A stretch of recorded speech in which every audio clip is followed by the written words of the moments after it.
Blog Talk Radio. The motherfucking saga continues. Yo, what's up, world?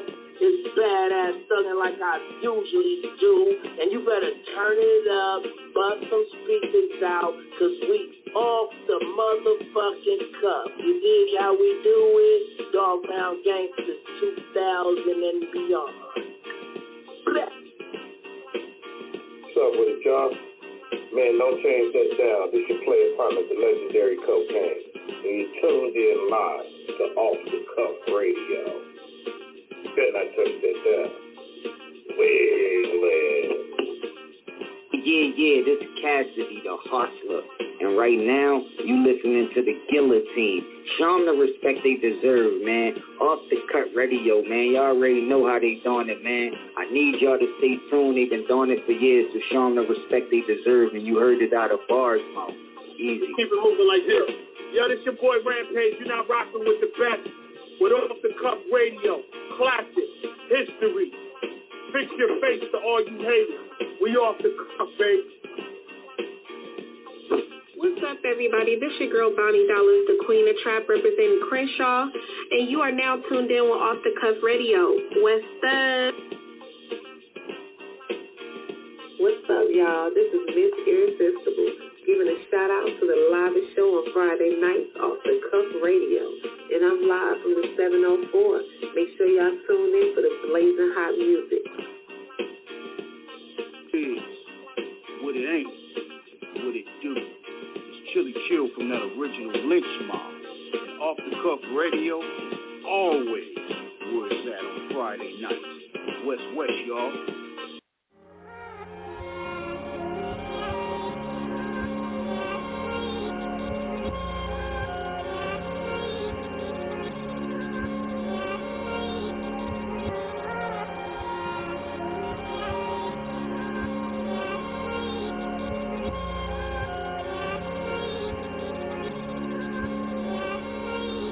Never think I had control, this me channeling shit. TBH, I couldn't process half the things that you said. From your first to the last words, the raw slugs to my head. Giving life to what I left for dead. Hard and darkened tissues in my chest, I'm fresh out of bread. A dreadful aquarium, I just wanna see you again. My daughter's watching me, I can't fall all over again. But nothing's stopping me, beware who I'm calling a friend. Niggas ain't spotting me, they take me out of these pussies could. But God ain't harmless, G on G-O-D. Be a good man, walk in the light, but I satisfy curiosity if you second guessing life at energy. Knows where you sleep and shatters through the crystal light. Whoa, gunpowder and sage up in the ivory. Play me one last tune for I lay and meet the highest me. They say I'm a slave, what I say. The same with topping me, sloppy bukkake, slobber and swallow me till you fall asleep. She say, babe, how you feel? But I don't wanna talk. I'd rather you remind me it's real. Trust gets broke a lot. I don't smoke to get high no more. Nah, I smoke to drive, smoke to drive, smoke to drive, smoke to drive. She say, babe, how you feel? But I don't wanna talk. I'd rather you remind me it's real. Trust gets broke a lot. I don't smoke to get high no more. Nah, I smoke to drive, smoke to drive, smoke to drive. Are you not entertained? That's what you came for. Bulletproof display for my pain. Can't feel what ain't yours. Clean out every safe in the back and leave through the main door. I'm the one you see but can't reach. Just what you aim for. Open up my mouth and shit shakes. You can't explain rules. Keep it down. The hammer is sleeping and it ain't doors. Stuck between a deacon and demon. It ain't a safe call. Thinking about leaving. No reason. Just wanna play fall. Gunpowder and sage up in the ivory. Play me one last tune for I lay and meet the highest me. They say I'm a slave, what I say. The same with topping me, sloppy bukkake, slobber and swallow me till you fall asleep. Gunpowder and sage up in the ivory. Play me one last tune for I lay and meet the highest me. They say I'm a slave, what I say. The same with topping me, sloppy bukkake, slobber and swallow me till you fall asleep. She say, babe, how you feel? But I don't wanna talk. I'd rather you remind me it's real. Trust gets broke a lot. I don't smoke to get high no more. Nah, I smoke to drive, smoke to drive, smoke to drive. I've been done this before the tats are going viral. Before Twitter fingers, don't kid me, nigga. Your shots are dead on arrival. That's a blank on my chest, yeah, that's a tank. If it's beef, it's your belly, that's a flank. No rap, just speaking frank. Sinatrocities flow bloody like Mata. Pieces of that boy by the trash. Where was his father? Underneath the street, feel it breathe. The vibration is slaughter. What the fuck is being at ease? Can't integrate what they taught us. Don't take for granted the little time that this drug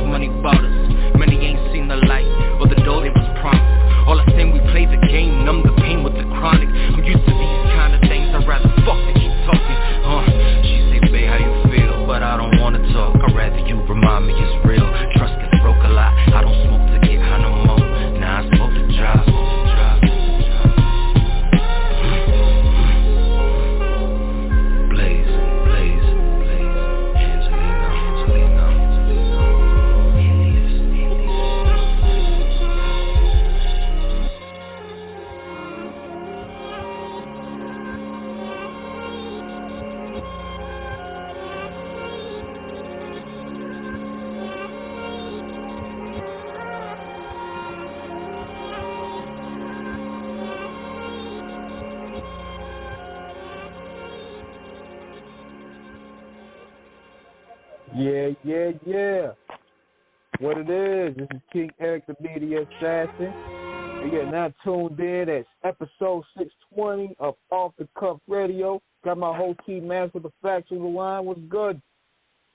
What's going on, man? It's another wonderful Wednesday on that outstanding OTC frequency. Shout out to our co-host, Mr. Man, and Lady Chinchilla, and of course, DJ Sincere up in New York at Dirty Basement Radio. We are live and direct once again, ready to give you the most rawest, realest, and uncut discussions in all of hip-hop culture and beyond. Welcome. And King, tell everybody who we got tonight. Yeah, man, we got a big shout-out to our boy at Angeleno Records. We got a guest on board tonight. Up and coming underground act. He's doing his thing. We're doing some great collabs in the next couple of days. As a matter of fact, he's going to be on the show tomorrow. And we have a lot of things cooked up for the summertime. But our guest tonight, we just played the joint that we did. He's here to tell us his story. Let us know what he got going on this summer, any future projects, any tours. Without further ado, let's bring on Blaze Aliaz, y'all. What's good? Jip. Yo, what's good, family? What's going on? How you? Welcome. I'm living, man. I'm happy, man. I appreciate all the love. Real talk. Absolutely. Angeleno Records in the building. Of course, shout out to Ricky Mars. As King said, he will be with us tomorrow.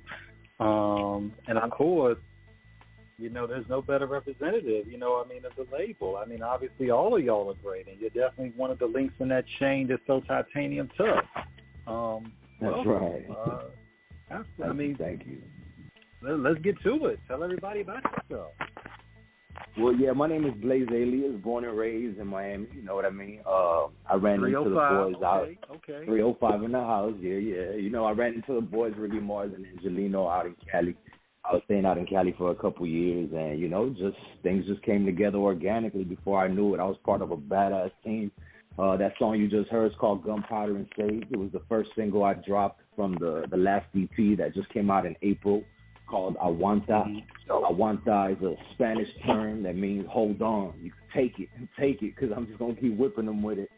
So, I love the fact that y'all mentioned underground, because I don't really consider myself underground, but that's definitely what inspired me, music is changing, and now we got these mainstreams allowing us to speak. We ain't underground no more. Now we coming up in the light, so I'm going to keep it real to the culture. I'm always going to speak some heartfelt shit, so, as long as they listening, I'm going to keep making music, baby. That's motivation in it. Coming from Miami, obviously, Miami has such a historical impact on the culture, from the streets to the sounds.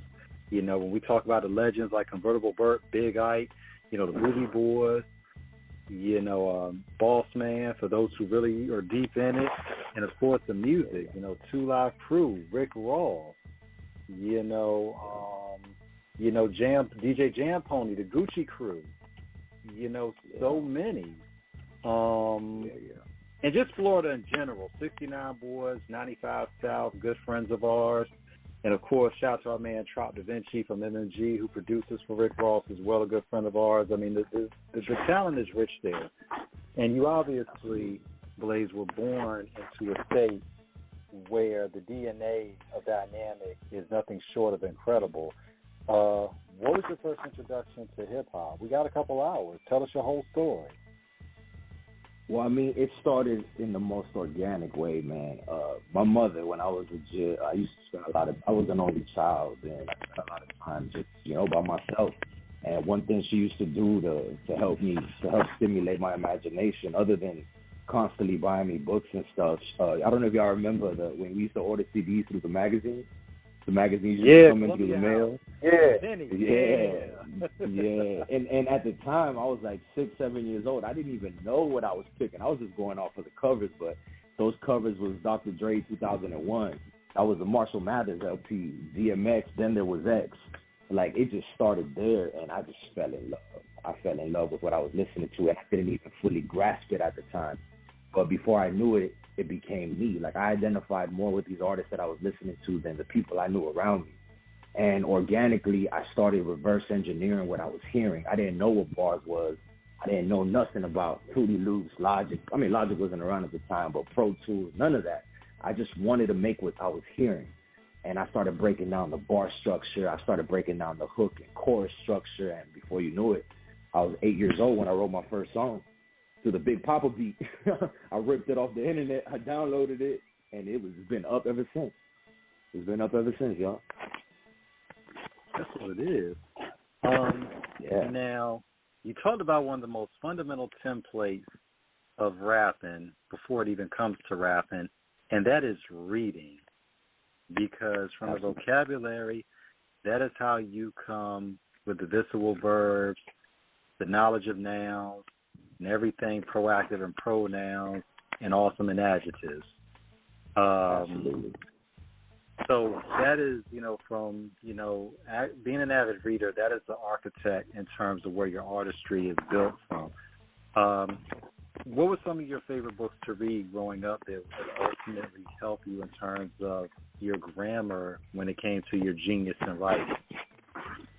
Well, honestly, just like it was random with the CDs, it was random with the books. I would just go to JFK Library, which is the library over here in Hialeah. Anyone that's from Dade County knows about Hialeah. And I just would get 10 books at a time and read them. It started with very, young, imaginative books. Then I started getting more into narratives and then nonfiction. But I wasn't really a bookie per se. Where I really started shining was going into middle school and, mostly middle and then high school. They had a lot of writing assignments. They would want us to make a journal. They'd want us to, just to speak about ourselves. And I started noticing that when I would speak in class, people would turn around and be like, oh, shit, that dude is deep. And I wasn't even trying to be. I was just really, it was all that structure, as you mentioned, it was already instilled in me. So I knew how to communicate. And before I considered myself a rapper, I was already a great writer. I knew how to take what I was feeling in my mind and in my heart, and I knew how to put it on paper. So when I make that transition into music, it just felt natural. That also went into speaking. When I had to present, I would stand out. And I was a very shy kid, being an only child. I was never really used to the limelight. So when people started noticing, I was a bit shy at first, but once I got in my bag, once I realized, damn, this is what I do, then I just went ham with it. I went ham, and it became these songs. I mean, I have 2 unreleased albums that never came out, but by the time I dropped my first project, that's it. Like, it sounded like a seasoned dude. And I never compared myself to the talent around me. I was always looking for the people that were popping. So I was constantly watching the famous people. I was watching all the artists that were on MTV, BET. I was watching Behind the Music on VH1, and I'm like, I'm competing with them. And ultimately, you're competing with yourself. But the standard that I set for myself was high from the beginning. So I never wanted to be less than the best. There's a certain competitiveness to this rap shit. And if you're not trying to be your best self, then you're in the wrong game. So till this day, I'm constantly trying to outdo myself with writing, with music. And now that I've been paired up with such great producers like El Diablo Beats and Debbie, Donnie, and now I have such a supportive crew at Angeleno Records, they just tell me, be yourself. Be yourself. We don't need you to make any music for the radio. We don't need you to make nothing specific. We just want you to shine being yourself. And it's an amazing feeling. It's an amazing feeling to make what I love, make what I feel, and watch people connect with it. Because everyone's going through what you're going through in some way, shape, or form. So as long as you keep it real, that connection is always there. Absolutely. Now, when you look at it from that side of it, because hip-hop culture is wide, it's diverse, it is panoramic. It is very personal, especially to be an MC. And I think how the listening public relates to a lot of their favorite artists is because they echo sentiments and expressions that mirror and are an extension of them. When you write, what is the process, Blaze, when you get down there, when you really want to decide what you want to put together in terms of your music, in terms of what type of song you want to write or what have you? When I first started off, and then I'll start off by saying this for anyone who's listening, who's a writer, who's starting off, or anyone who feels like They don't know why they're plateauing. Like, at first, I wanted to make a concept. At first, I used to think of a concept, and I used to try to fill in the words, but I noticed that there was a lot of writer's block when I would do that. I noticed that trying to force a concept really wasn't my style. I realized that living life was a concept in and of itself. I'm going through happy emotions, sad emotions. There's things that make me angry. I go through every emotion that everyone else does. So what I did is I changed up my writing process, and I was a fan of the dark. Like, when I would record, I'd want the boot dark. When I'm trying to get in my vibe, I wanted everything dark. And I didn't really understand why, but what I realized is I was digging into myself. I wasn't rapping about necessarily things I was seeing. What I was doing is I was bringing emotions out, and then the words just feel the emotion. Sometimes I do rap about things that I've gone through or influenced by something I've gone through, but for the most part, it's just embodying an emotion. So if I'm going through something when I'm writing that made me angry, you're going to hear that anger. And I think that this is art at the end of the day, so it shouldn't be limited to an autobiographical thing.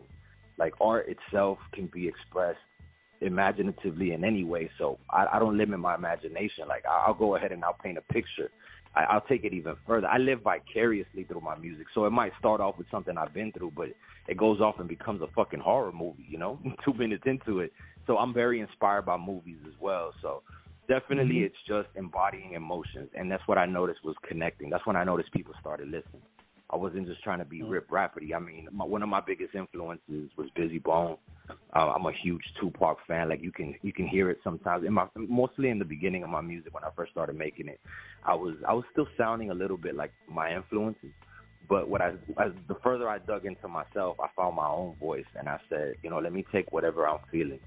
Let me say it in my own voice. Let me find myself, and that's when people really started listening. So, to answer the question in a nutshell, I would say I separate myself from everything. I exit the world momentarily, whether I got to go into a room, whether I got to go alone on the beach under the moon, anything that just separates me from society, and I dig in. In a sense, I guess that's like a form of meditation, right? Yeah. And that's something when you think about it, because there's always a fine line between the influences and directly being a carbon copy. For a lot of anybody in terms of whatever vocation they have, there's always a blueprint that you follow until you're able to draw your own diagram of expression. As you look at coming from Miami, Miami has always been known as a bass party city. So the type of music that you do is obviously a little bit different from that. Growing up in Miami, it's known for so many things, from partying to how they put it down the street. What was it like to see that scenery, and how did it influence you in terms of things that you saw out there? Yeah, well, we grew up in it. Like, what people know Miami to be, it tends to be the beach, the salsa dancing, the clubs. But Miami itself, Little Haiti, Little Havana, Brownsville, Alapata, Miami's Little the Haiti real too, Miami. Yeah. You feel me? It's a whole different place. It's not what people see it as. So that was my reality. And within that reality, Uncle Luke, Uncle Al, the booty music movement, we were doing this in school dances. Like, this is the kind of music we were bumping to when we were having dances, when we were rolling around in our cars, the JT Moneys, you feel me? Like, this is all stuff that we grew up listening and watching it evolve into what it's become, the way Rick Ross held it down, all that. Like, it's just a part of our life, whether we're bumping it in the car or we're going to the gym with it. Like, what I noticed about that stuck the most, I never really saw myself necessarily making the same type of music, but the bass. The bass is something that it hits me. I feel it. Like, I know there's a few people out there that get goosebumps when they hear music. They say that it's not many of us, but I know we're out there. And to me, the bass is what I wanted to feel. So trap music is kind of how I got started. The music you're listening to now, we took more of a classic hip-hop boom bap, but still incorporated that South bass. And then I realized it's not just Miami. It's Atlanta. It's Mississippi. It's like the South in general, this whole region. Like, we make very bass-heavy music. So to me, we just started finding new ways to recreate that same sensation, to trigger that same chakra, but in this particular album that we just released in April, Awanta, that one, we definitely started off with a classic vibe. Never limited to, though, you know, but trap music was a very big influence on me. I had a different take on it. You know, the things that are commonly rapped about on trap beats, the things that are the storytelling that we're commonly used to listening to on boom baps, like I feel like it all collided.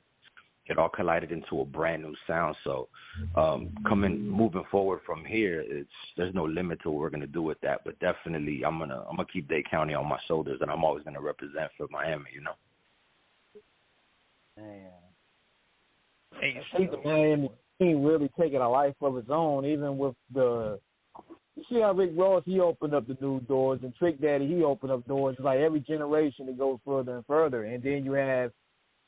You know, Kodak Black, he's opened it up for the newer generation, and it just keeps opening up that wave, you know? Absolutely. And I got nothing but love for them, you know.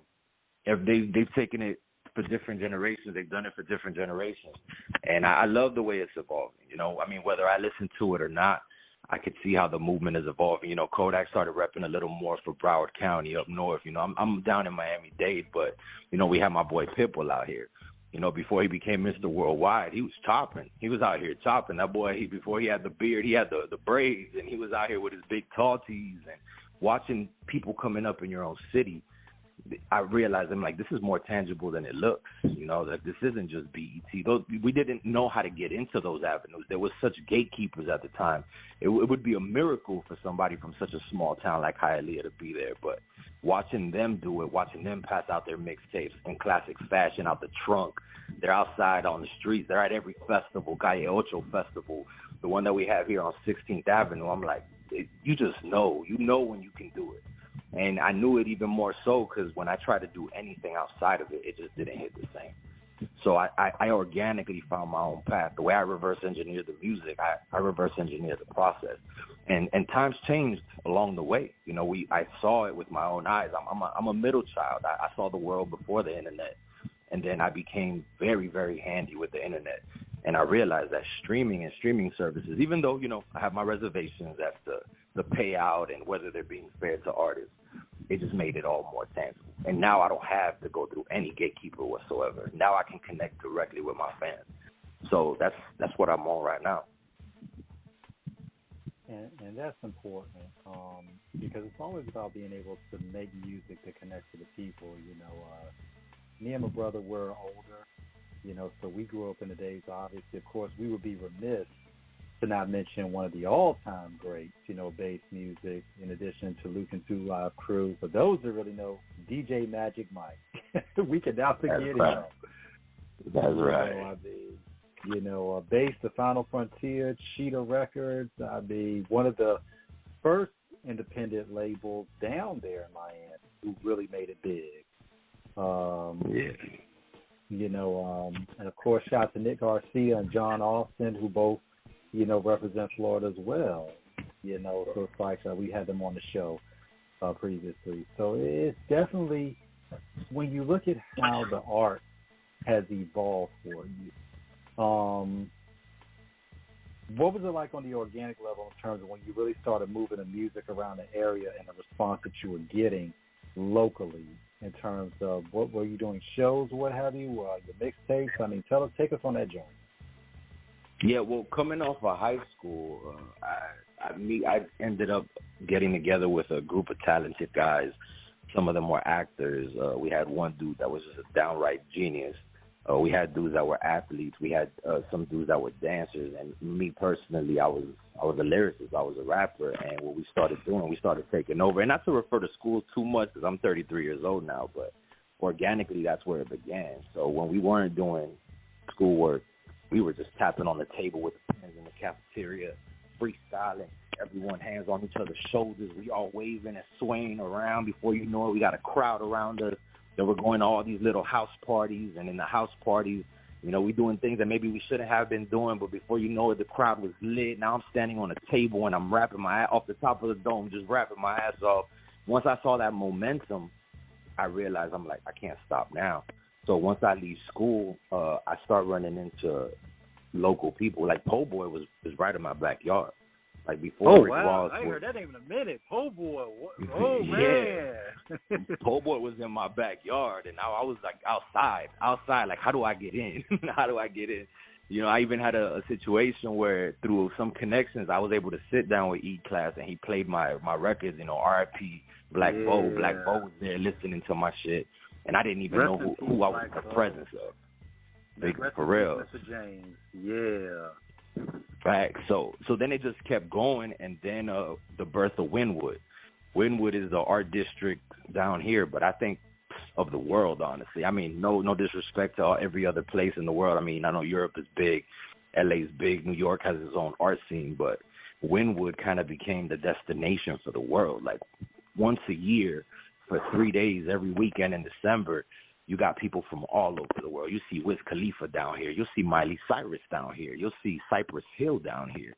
And then Wynwood had a scene that wasn't so much like South Beach. South Beach was a very touristy vibe.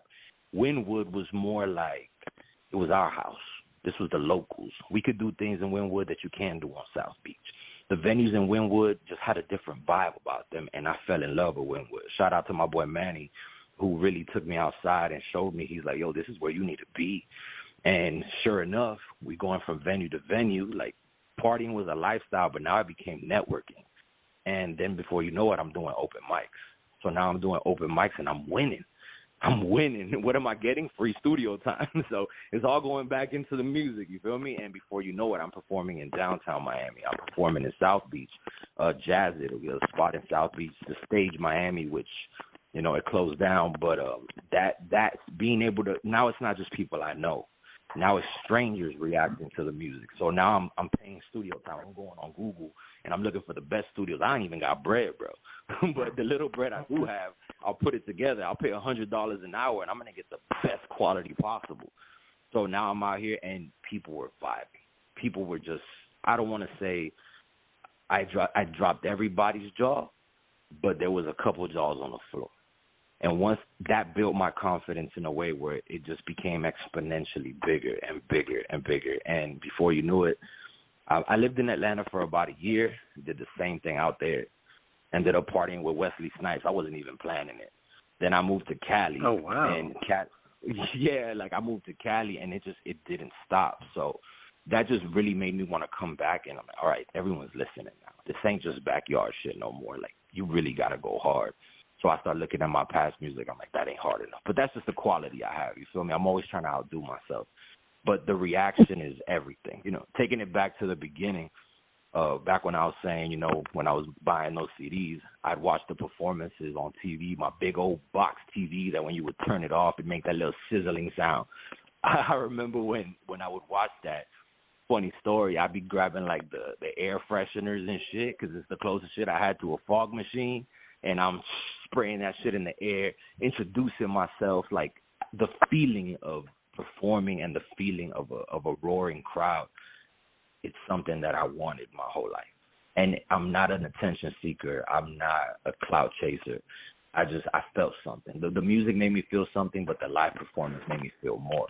And now I make music conscious of that reaction. Now I make music conscious of that live show. And I haven't even done my biggest venues yet. They're yet to come. I mean, and people have to understand, you know, what you were saying, Blaze, about how this is a marathon. In terms of what you gave in such vivid and poignant detail about, and you mentioned some heavy hitters as well. I mean, Po' Boy, for those that remember looking at old XXL and Source magazines, back the day we had on that blue suit with his Pen and Pixel cover. You know, Po' Boy Entertainment. I mean, you're mentioning E-Class. You know, you're mentioning, of course, Black Bo, real name Adrian James, who eventually would become Rick Ross's manager. Rest in peace, Black Bo. Long live him forever. I mean, you're mingling with these people who, and I mean, we can't forget Slip and Slide with Ted Lucas. We can't forget them. You know, right? I mean, when you were growing up and watching this burgeoning movement, because in the early 2000s, even the late 90s, I mean, of course, Slip and Slide was that new generation.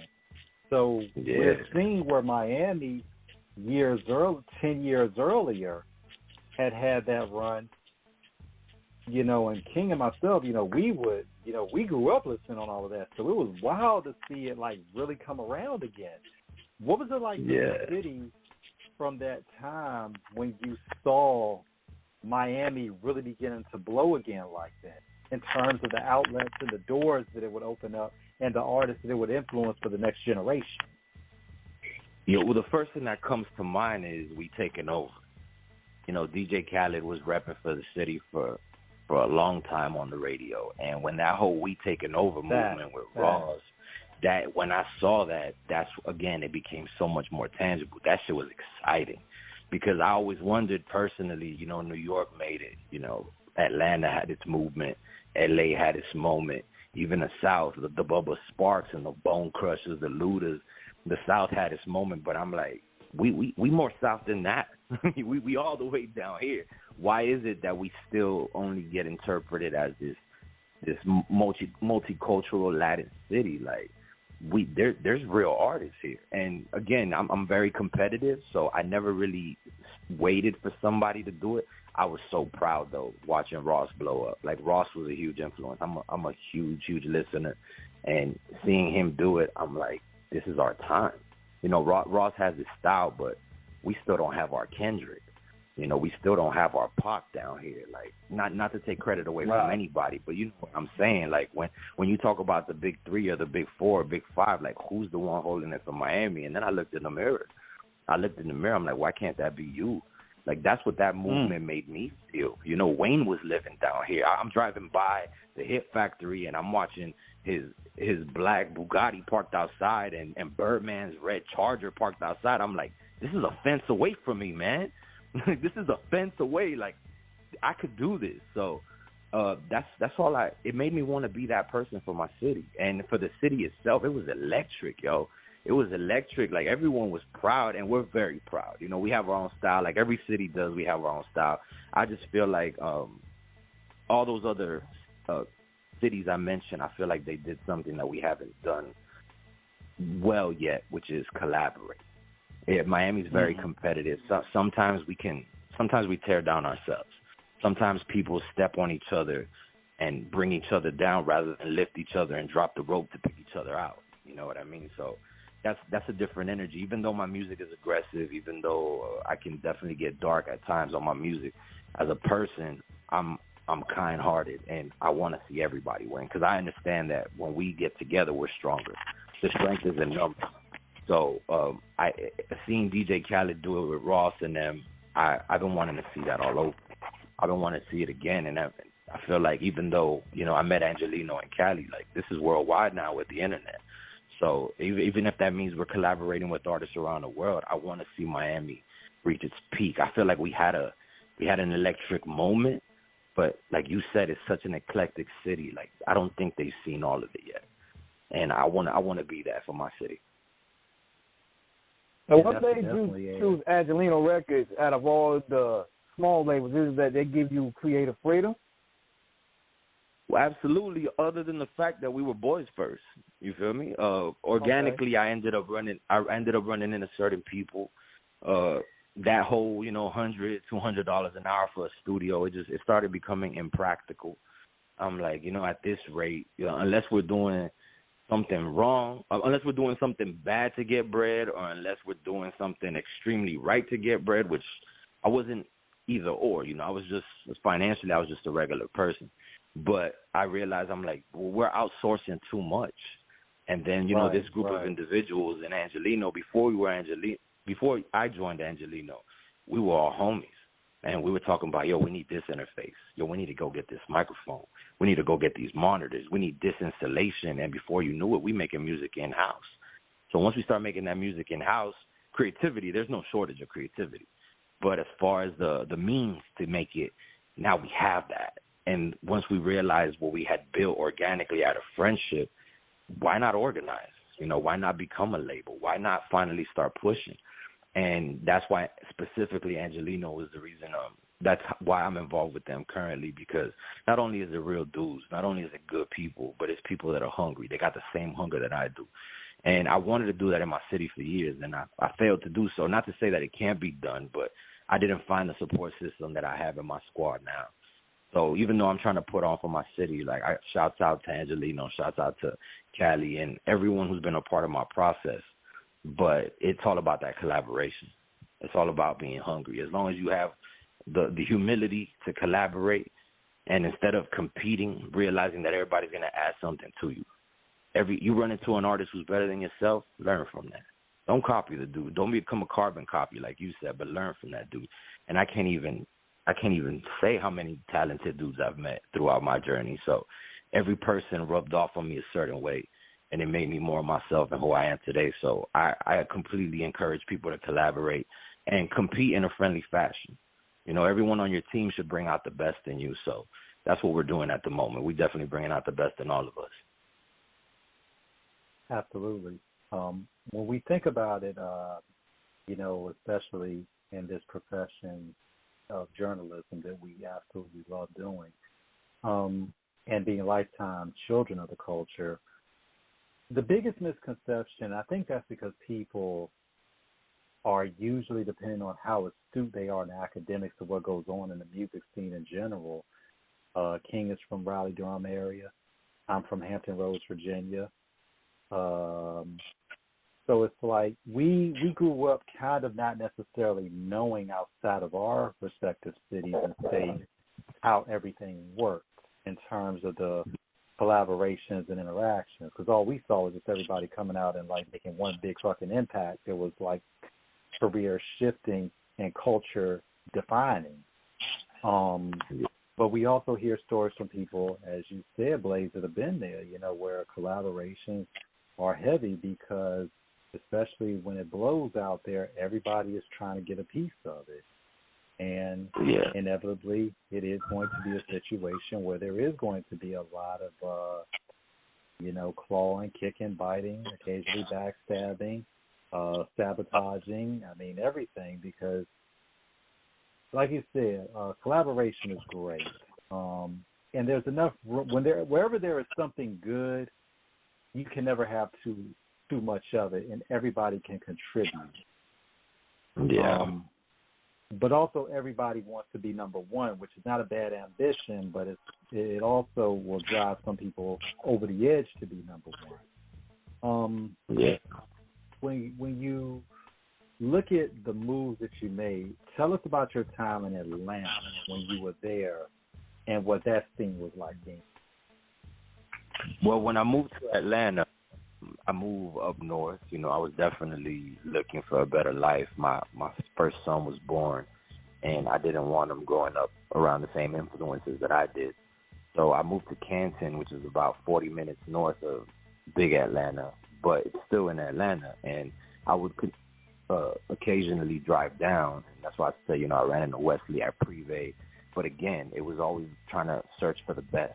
So I remember going on Google, I found Soul Asylum Studios.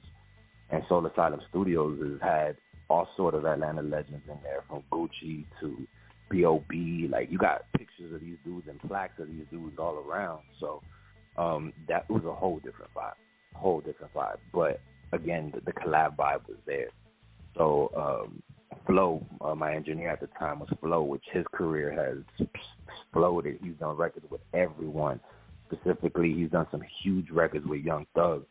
And it was inspiring, but getting out of my comfort zone is how I realized who I truly was. Because you think you know who you are when you're around people you're used to, but who are you when you're not around them? Who are you when you're around complete strangers? And a culture where you're a complete nobody to them. Like, they just met you. I remember going into the studio in Soul Asylum with Flo, and I dropped 3 tracks in an hour and a half. Not bragging or nothing, but I come ready. I don't really. When you're paying for studio time, you don't always have the bread to sit there and wait for inspiration to hit. I'm coming with clips, so I came in and I did my thing, and I got that reaction. That was before Cali. Atlanta was the first one to open their eyes at me, like, oh, okay, he ain't playing around. Like, I treat the booth like it's a job, and even though I love what I do, and it doesn't feel that way, like, I came to work. And the things that were bumping out the speakers, when you got a good engineer to put that together, like, they could see the potential. So that was my first. It made me confident in myself. that was the first experience I had that made me realize, like, I am who I am no matter where. Mira, no hay ni una otra gasolina. Yo no me fijé en eso. Déjame ir a poner gasolina. No, yo no poner gasolina. Lo que mientras tanto no lo uso. Voy a poner gasolina mañana. No. Sí, ¿qué pasa? ¿Es bien? It looks like we had somebody drop in as a guest and whatnot on the other line and stuff.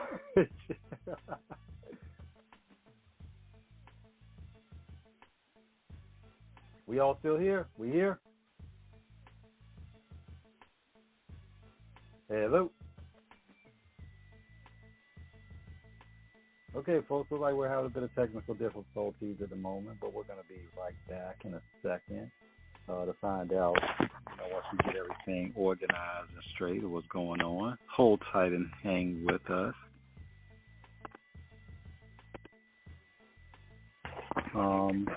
But I mean, right now we are in the midst of having a sensational and absolutely awesome conversation. Once again, shout out to Biggie Mars for this hookup as we got on Off the Cuff Radio with Blaze Aliaz, of Angeleno Records. We are live and direct on Off the Cuff Radio tonight. And one thing about it, y'all, with everything that he has said, everything we try to talk about is the journey in terms of what it takes to be an artist coming out from your city, the perseverance to push, determination, trials, and tribulations that come with it. It's not an easy trek, but it's something that if you're, willing to stick with it, fight through, you're able to overcome and ultimately flourish. Absolutely. That is okay, you're back on. Perfect. Okay. Yeah. Little technical difficulty there, but we live. We back. Absolutely. We were all back on one accord. Perfect, in perfect harmony. Yeah, man. So you mentioned watching Young Thug and all of them and, B.O.B., because Atlanta also at that time, Canton, Georgia, of course, and Atlanta ultimately, we were seeing that going into the early and mid-2000s, watching, of course, with T.I., Jeezy, Gucci. We were watching that next generation come through. Is years before, what LaFace, what Jermaine Dupri, what Dallas Austin was doing with TLC, Monica, Usher, of course, shout out to the legend Usher Raymond, what they were doing previously. So what was it like in Canton and Atlanta watching that music scene blow in terms of seeing that renaissance come as well? Well, honestly, I saw that happen while I was in Miami. That was a huge influence, and I'm glad you bring up the R&B aspect of it, because we can't talk about hip hop without talking about R&B. I feel like R&B is a different expression of hip hop, and that's definitely been an influence in my music. Just like I got the hard shit when it comes to slowing things down a bit. That's because of the Usher Raymonds. That's because of the TLCs and the Monicas. That's a big part of it. When Canton was a little disconnected from that scene, it wasn't. I couldn't really see it in the streets of Canton the way I saw it in the streets of Miami. But I was behind the TV watching that happen, and Ludacris was a huge inspiration for me. I think that's what really allowed me to feel like I can be creative. Like I could be funny, like I could have fun with this. Like this doesn't necessarily have to be serious to be real. We listen to music for tons of reasons. So sometimes, you want to listen to a song to meditate. Sometimes you want to listen to a song because you're with a shorty and you're trying to have a vibe. Sometimes you just want to be silly about it. It's Saturday. We celebrating the fact that it's Saturday. And that Atlanta really, really opened up my mind to creativity. I think Atlanta's a very creative city. What can we say about Outkast? What hasn't Outkast done? The Big Boys and the Andres. Like I remember having these vinyls. I remember spinning these vinyls on my Techniques. Like I remember taking that and like erasing cassettes and trying to record over cassettes using my headphones by plugging them into the mic jack. Like that was during you taking it back. Guerrilla tactics like we did growing up. Yes, sir. Yeah, like that's how I first really started, and that was mainly influenced by Atlanta. You know, I'm 33. I wasn't necessarily of the same age as these fellas, but the Atlanta, I can't say that I am who I am without them. Now, it's ironic. It's funny that you say that because it's a perfect segue into what 21 Savage recently said about R&B as to why the situation is different now. Like basically talking about a lot of women just be hoes and shit. He's like, niggas ain't singing to y'all no more. Fuck y'all talking about. Nah, it's straight up now. It's straight to the point now. Yeah. He's like about to serenade it. Go ahead. Yeah, it robbed a lot of the R&B. Like I feel like now a lot of up and coming artists, they're becoming TikTok and Instagram sensations. You know, the short reels are really showing a lot of talent out there, and they're in the hundreds, they're in the thousands. I feel like even though certain generations, especially everything after the 90s and the 2000 babies, the 2010 babies, they don't know what we're talking about. But they're human just like us, and I feel like they're craving that authentic emotion. Like I don't know how many more stallions I can take. Like I don't know how many more carbon copies of city girls I can take. Like let the city girls be the city girls, let the stallions be the stallions. But that I feel like that's a moment. That's a moment of fun. That's a moment of excitement. But nothing sticks around the way that soulful music did. So R&B really put soul into my music, whether it's a slow song or a boom bap. Like people crave soul because we have them. And I feel like, it's funny, but we definitely need that. We need that, even for the new generations. And I'm looking forward to see how it's going to evolve, because I don't want to hear I don't want to hear carbon copies of Usher, but I would love to see how these new generations express the same things that Usher was expressing in their own way. They grew up in a different world with different distractions and different temptations. And I found a few out there. There's a cat called Dayaz, that Deyaz, that boy just plays guitar, and that shit hits your soul, man. You feel me? So I really want more of that. That's what I'm encouraging. I'm encouraging that through my music, and I also believe that your dollar casts a vote.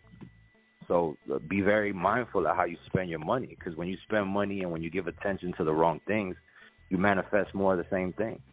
So if people really take time to identify who they are as a person, and they become more, rather than accepting of all and everything is welcome. Nah, it's okay to like what you like. It's okay to not show love to everything, because if you like everything and everybody likes you, then maybe you're not a real person. It's okay to be real. It's okay to just like what you like. So I feel like if people start supporting real, there's gonna be more real. Yeah, and it's funny what some people got in their feelings about what 21 Savage is saying about a lot of women, y'all hoes now. Ain't nobody singing y'all, but it's like we're seeing definitely a different paradigm of the music. When we grew up, and it's not to be the angry old men screaming off the mountain and shit. But when we came up in the time in the 80s and 90s, the radio. We had radio, we had video shows. It wasn't corporate. DJs really had the chance to let a song find its audience organically. When we come in the R&B aspect, thinking back about it, we were spoiled. I mean, we had Boyz II Men, Jodeci, Prime, Whitney Houston, and Mariah. I mean, UNV, Universal Nubian Voices, who had a song "Something's Going On." You had Shy, "If I Ever Fall in Love." You had Tracy Spencer. You had Karen White, Pebbles, Brownstone, Jade. Some even the left groups like Drama. Joe Genuine.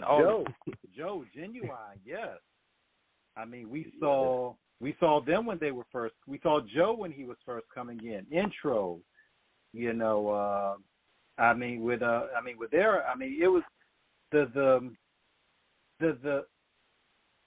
the demand in terms of what you had back in the day of really singing. It really resonated because it was speaking to a softer side of black culture. And obviously we're all men of color here having this discussion about the culture and the music that we all love that celebrates it. And above all, there was paramount, you know, it was balance. You know, it was balance, you know, which goes back to what, you know, we were saying about how it was diverse. You as an artist and growing up appreciating and being a student of the classics, Blaze, where did it all change in terms of metrics, in terms of radio play? How big were video shows back then that we grew up watching? Because, of course, in your generation, you had 106 and Park and all that. And then, of course, when it came to radio, now, you know, we got Clear Channel, iHeart, you know, all these different radio stations that are now owned by corporations that are by proxy in bed with a label. What have you observed as to the music that has been pushed, how it's being marketed, and how even artists are getting on in the game in terms of getting signed? Well, I definitely saw it evolve, like, in the sense that when the labels had the gates closed, it was grooming, some sort of grooming of sorts.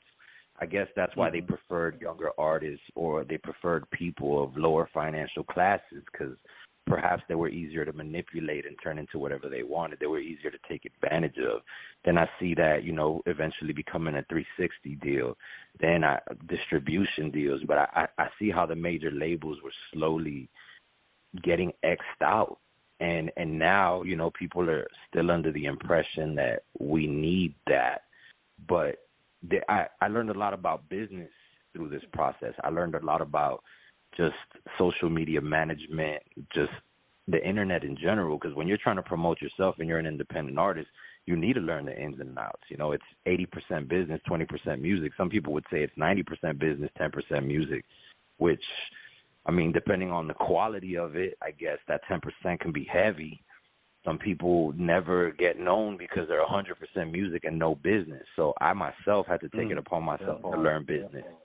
Yeah, and I myself took it upon myself, and I'm just realizing that, you know, as much as I appreciate the Orchard and I appreciate Sony and them, it's a symbiotic relationship that they, perhaps major labels still have things to offer or a structure that is very difficult for an independent artist to achieve on his own, because now we're talking about LLCs, we're talking about incorporated, we're talking about trademarks, we're talking about PROs, ASCAP, and BMIs. That should make some people dizzy. Not everybody has the capacity to stay on top of these records. Some people still don't understand what publishing is. So I think that nowadays there's still potential to find labels that appreciate the artist and give them their place. But in terms of giving me an advance, like I think it was the cat that did the Lion King song.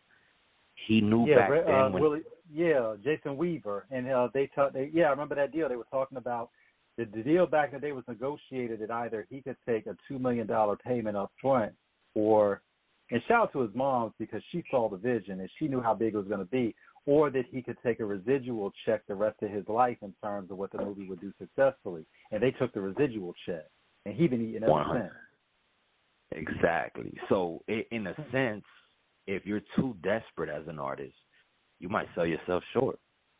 So I guess the question at that point that you're facing as an artist, which is a question I've had to face as well, which is, do I desperately want to take this offer, or do I believe in myself enough that I want to see this through because I think I have more potential?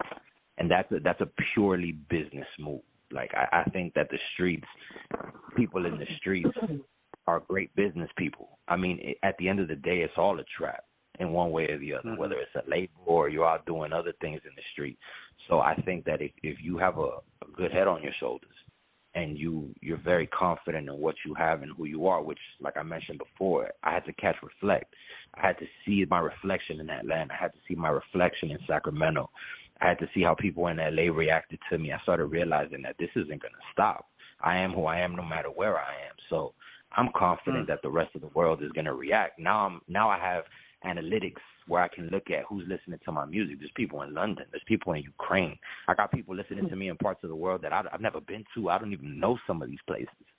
So I think that, if I could put a piece of advice out there, is definitely believe in yourself and don't be afraid to learn something you don't know, because in the long run, it might pay off bigger than anything you ever dreamed of.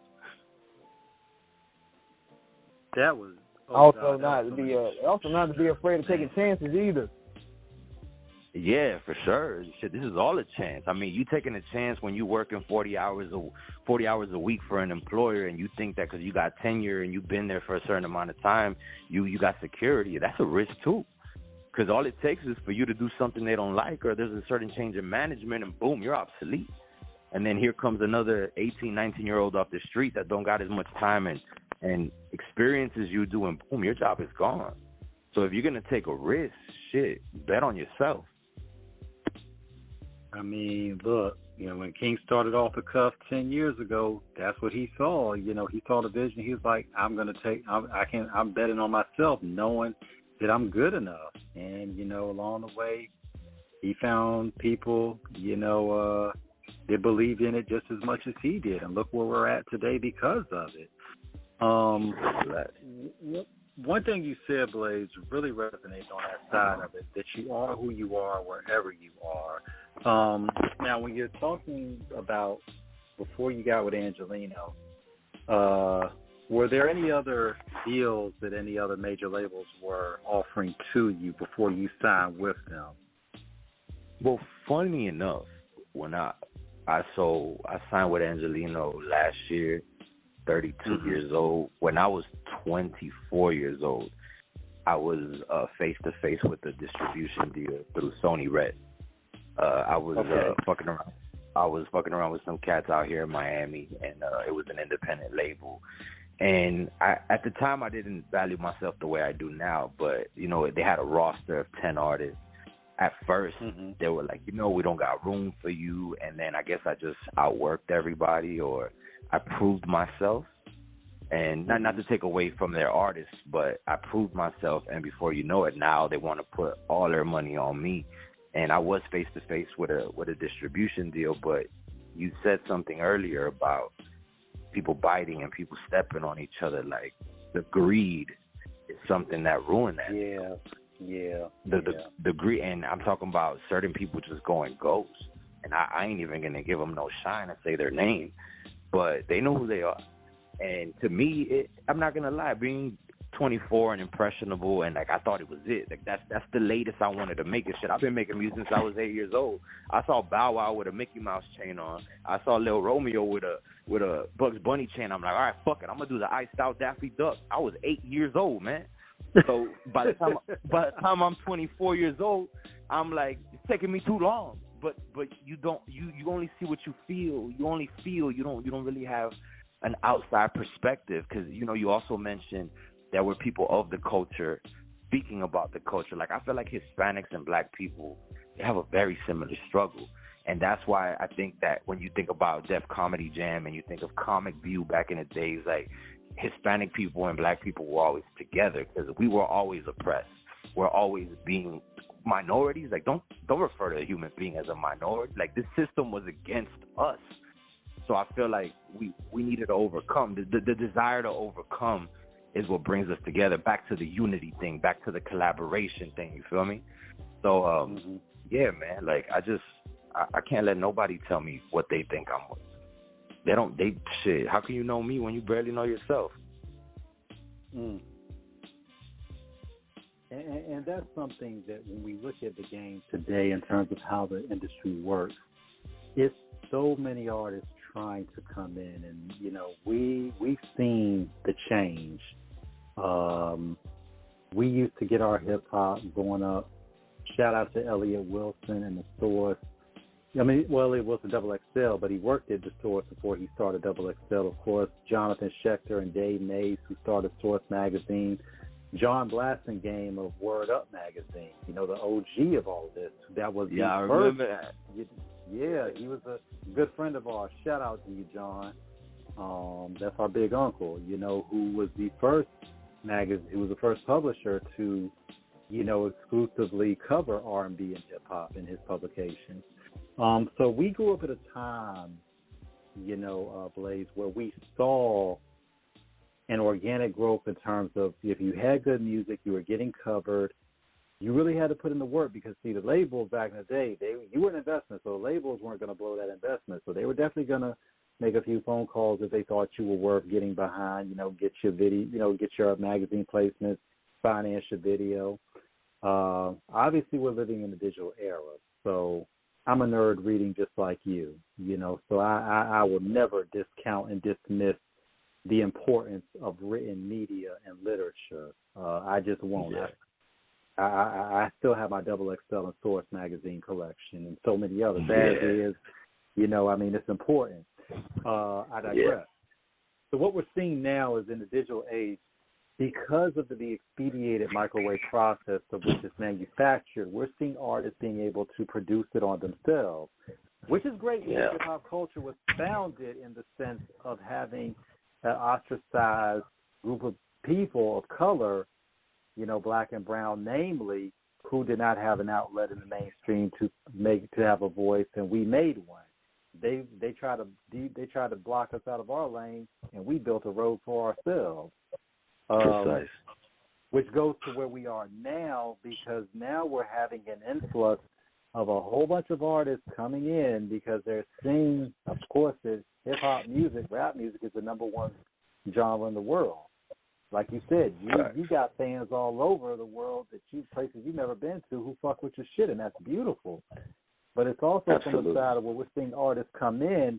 Not everybody understands what this shit is about in terms of, number one, the dedication it takes, and then most importantly, being good at it. Yeah. Please, your thoughts. Well, I like music. Ultimately, music is a wave. It's a sound. It's colorless. I think that even though it came from our roots, I love seeing how the culture itself is so diverse now, because I feel like we can't become like our oppressors, because in that case, they win. Like DMX said it. It's like, oh no, it wasn't DMX, my bad. It was Mike Tyson. It's like Mike Tyson said, if you change because of something the devil did to you, and the devil is a personification of, it's just a personification. I don't really think about a Lil Rec guy. But if you let a bad experience change you, then the devil won, because you think you're protecting yourself, or you're trying to keep it away from people, but it's you can't let the way people treat you change who you are. I think it burns a lot more to see that not only did you make it without them, not only did you make it despite them, but you have a heart the size of the world that now you're doing what they should have done, which is having the keys to the gate, open the door to let the world express itself. There's slums in Brazil. There's stupid slums in Asia. People that are rich have problems. People that are poor have problems. So there is a bit of a conflict of interest, though. Like, don't try to represent something you're not, right? Like, don't try to personify somebody else's struggle. But I think that hip hop has the ability to give everyone a voice despite of their color or their struggle. It's all about the realness. Like, because, you're talking about Whitney and Mariah. We're talking about these glamorous artists. Like, hip-hop is not glam. There could be a celebratory, glamorous aspect, which even the ice is not even that popular now. Like, now sometimes it's even corny to be iced out from head to toe, because that's never what this was. I mean, yeah, we had our rope chains and shit, but it's more so giving you a real voice, because that's why hip-hop has made it this far, in my opinion, because everyone can relate to starting from a bottom. There is no the bottom. Everybody has a bottom, and it don't matter your color. It don't matter your financial class. One of the things that blew my mind the most being in Cali is being around people that have bread. That was my first time really being around bread. Because in Miami, bread will shut you out.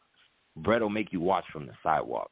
But I actually got to rub shoulders with people that have bread, and I'm like, wow, they got problems too. I'm not going to lie. Some of them problems some of their problems were cute to me. I'm like, shit, I wish I had those problems. You feel me? I'm out here trying to eat. I'm trying to figure out how to pay this light bill. But nonetheless, every person has something on their shoulders that weighs to them. So just because it don't weigh to me don't mean it don't weigh to them. So I think that as long as the world, you know, any culture, any color, as long as they're speaking from a real place, I think hip-hop will always open the doors. And why limit it to us? Definitely give credit where credit is due.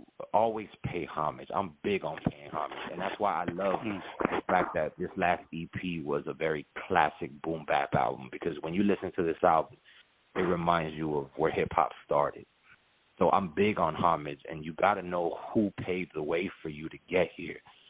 So it don't mean you got to act like them. It don't mean you always got to shout them out. But I think if you stay real to yourself and you don't disrespect this culture has a place for you too. I mean, when we think about boom bap, y'all, we think about that era, of course, the golden era, the 80s, because it's always a friendly debate in terms of how many golden eras there were, because there's three that a lot of people name specifically: 1988, 1993, and then even 1995.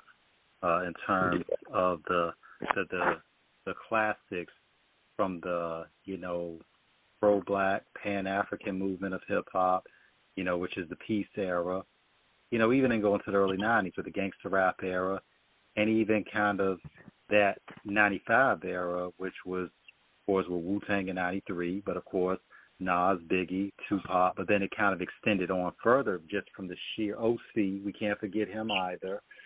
We just saw some of the greatest outcasts. I mean, but that era from 1993 to 95 was just fucking magic. I mean, especially when you look at just the sheer amount of classics that came out of that time.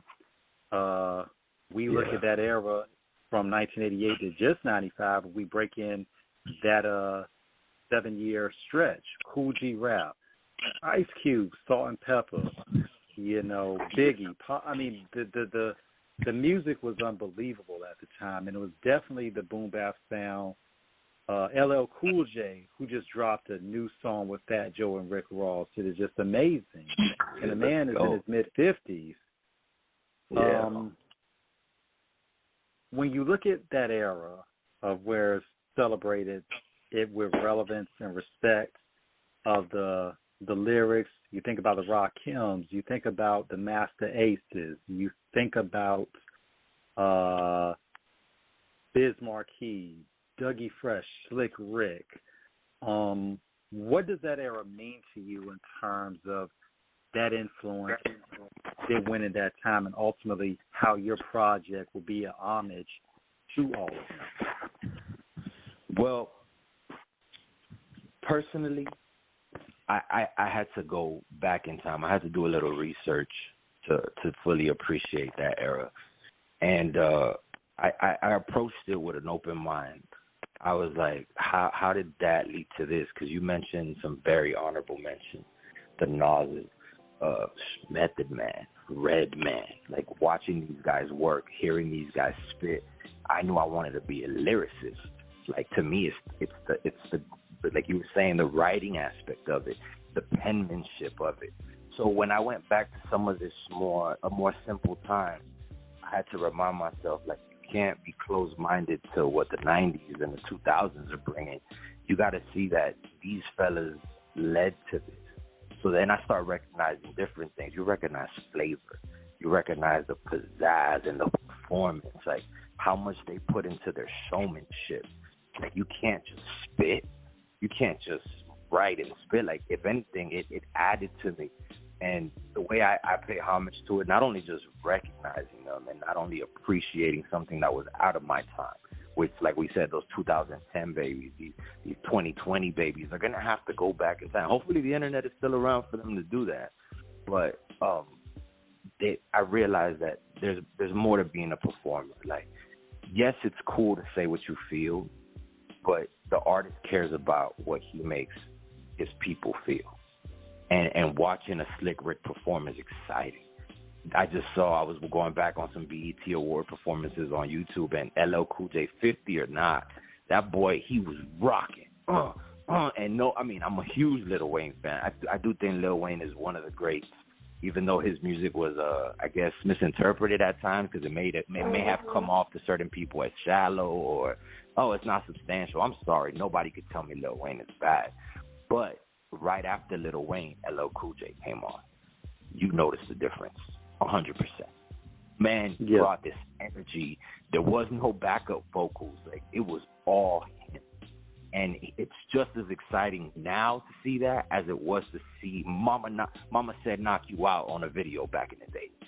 So to me, it's like, be conscious that you need to stay true to these people. I feel like the monetization of the game might have watered down a bit the importance of being a showman and the relationship between an artist and his listeners. You need to not only stay true to them, but understand that you're impacting their lives. So when I was a little kid watching these people perform, I need to bring that same element into the music I do now. This isn't the biography of Blaze Aliaz. This is me saying, yo, if I never had anything in the world, I have y'all, and I want to give y'all my best. If y'all came here sad, I want y'all to leave here happy. Fuck it, let's cry together. Let me spit to you my pain so you be like, damn, that's that shit I'm going through. Or fuck it, you feeling lit? Let me get lit with you. Let me play one of my tracks so we could rage and knock these bleachers down. Like it's the showmanship of the pioneers changed me and again added to who I am today. So I don't care what anyone thinks of the pioneers. We would not be where we are today without them. And I mean, what you said about echoing those sentiments of emotions and everything, especially when it got to the super lyricism. Shout out to the legendary Carson Rhyme Slanger, Rathcast. We had him on for our 500 show a couple of years ago. One of the greatest hip hop albums ever, 1996's release, Soul on Ice. The same way you said, Blaze, about how it got watered down at certain levels with the stage performances, it also, to me, at times, when you look at the sheer lyricism of what Raph did on Soul on Ice, which is just a masterclass in emceeing, the record was phenomenal, but he got criticism because the beat, everybody wasn't rocking to the beats, and he said the beats weren't the focus, it was the lyricism. The message is always the most imperative behind the music.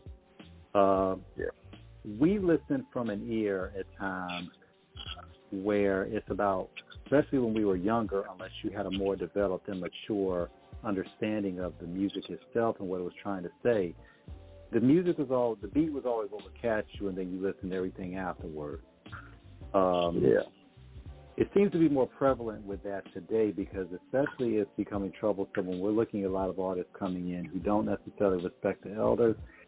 Some people have had different takes on it because some say that the elders have not always been open to the young generation to help them and to guide them, and even have tried to stifle them from coming in. So the younger generation was like, well, shit, we'll just do this ourselves and fuck y'all.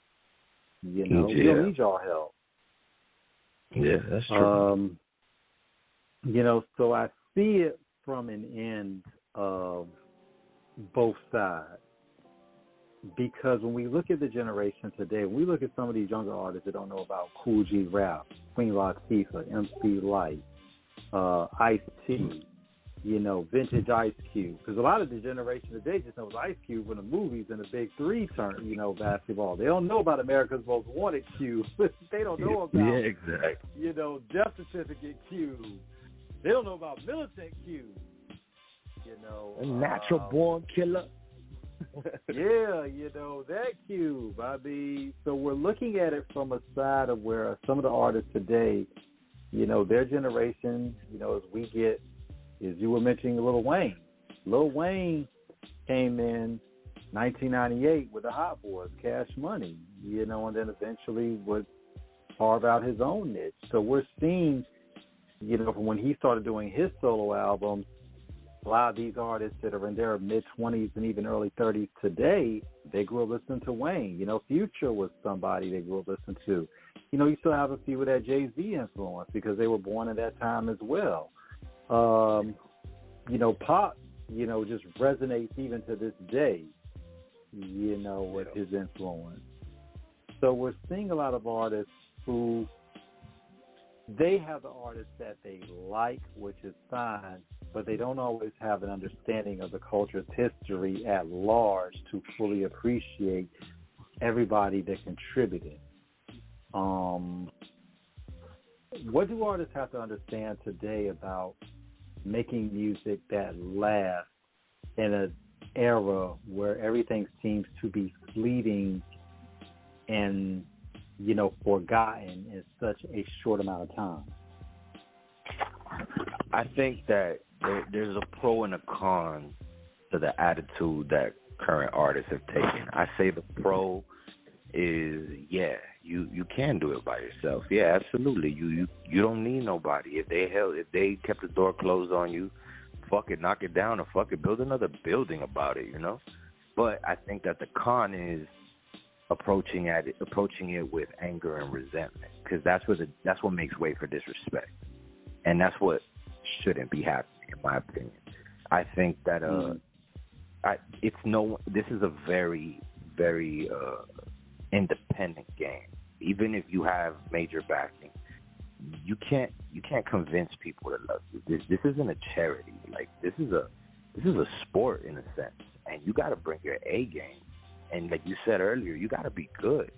So have that attitude. Pac had that attitude. We're gonna knock the door down, but that also doesn't excuse being disrespectful, and that causes an even bigger disconnect. Because one thing is not feeling the music of a different generation, but another thing is taking an aggressive, opposing approach.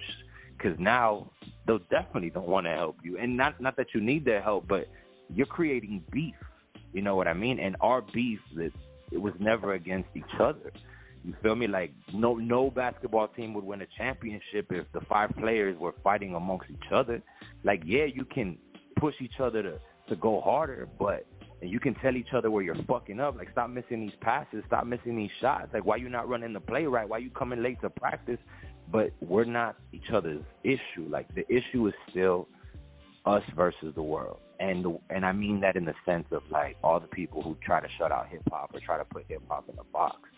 So do be competitive amongst each other, but I feel like KRS-One is one of those artists that has spit game, as if he has nothing to lose, and he hasn't lost his greatness, just like LL Cool J. So there are some of them that have reached out. But shit, you won't reach out to somebody who's talking shit about you.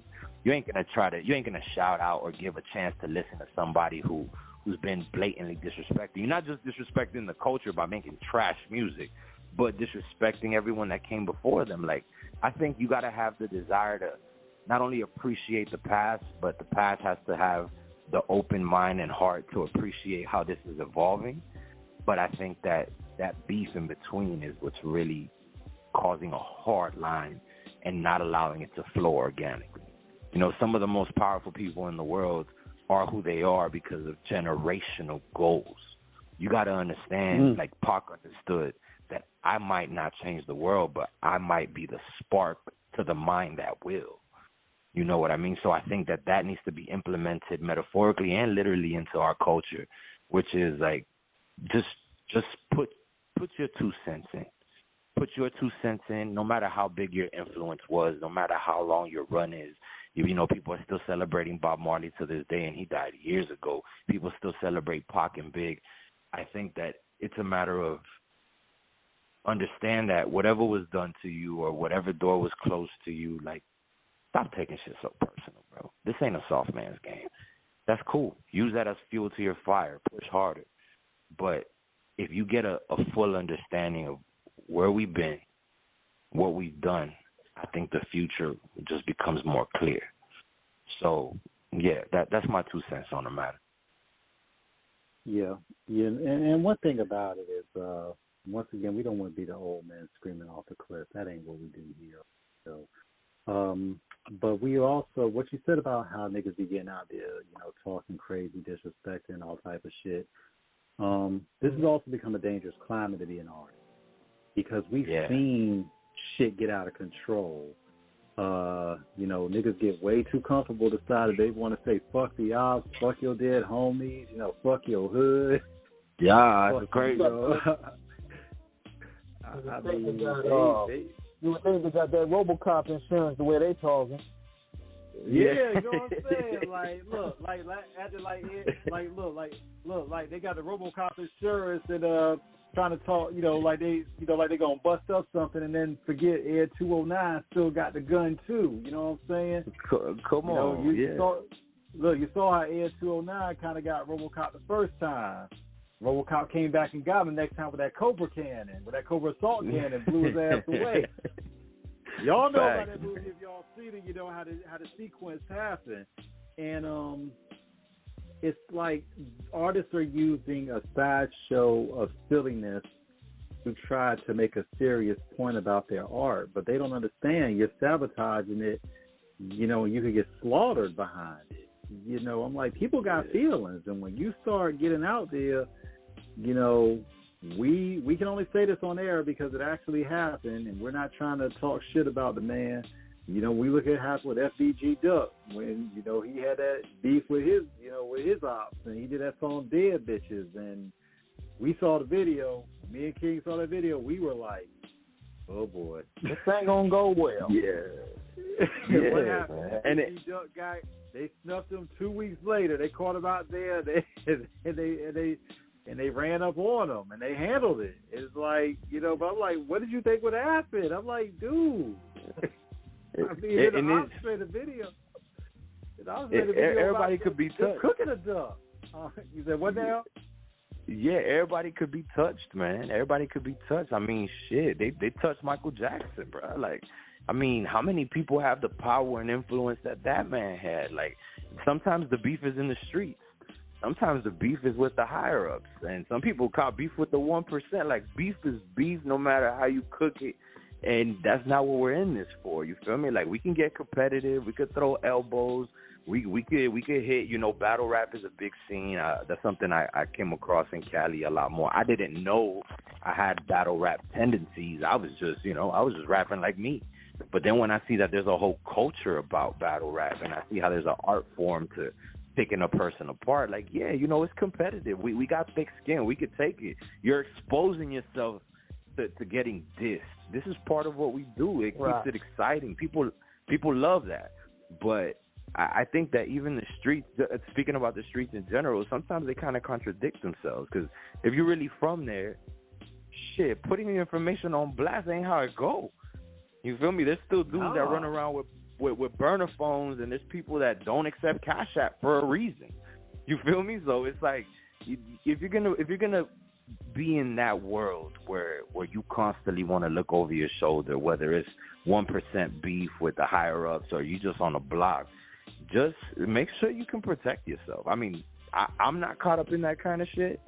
If somebody want to get this and somebody want to battle me, I'm gonna rip you to pieces. But there's a line.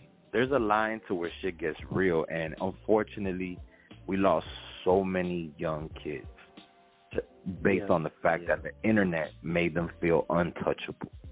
And I think that money and attention have the same effect on people, which is like, money don't change you. It just makes you more of who you already are. And I feel like we all had that. We all been in social circles where there's always that one guy that once he gets a laugh, he starts being extra to get another laugh. And then he's just too extra. So we live in a very extra generation. So you need to come into this game knowing how to handle how that attention and fame and money is going to affect you. And if you're not okay with yourself, if you're looking for if you're looking for validation outside of yourself, money and attention could have detrimental effects on your health. Yeah, and because you got a lot of people, especially with social media, they're trying to live their life through a perspective of what they perceive as that instant celebrity, but don't really understand from that end of it what it means. This is the thing a lot of people don't understand. Being famous is not always a good thing in terms of everybody knowing who you are.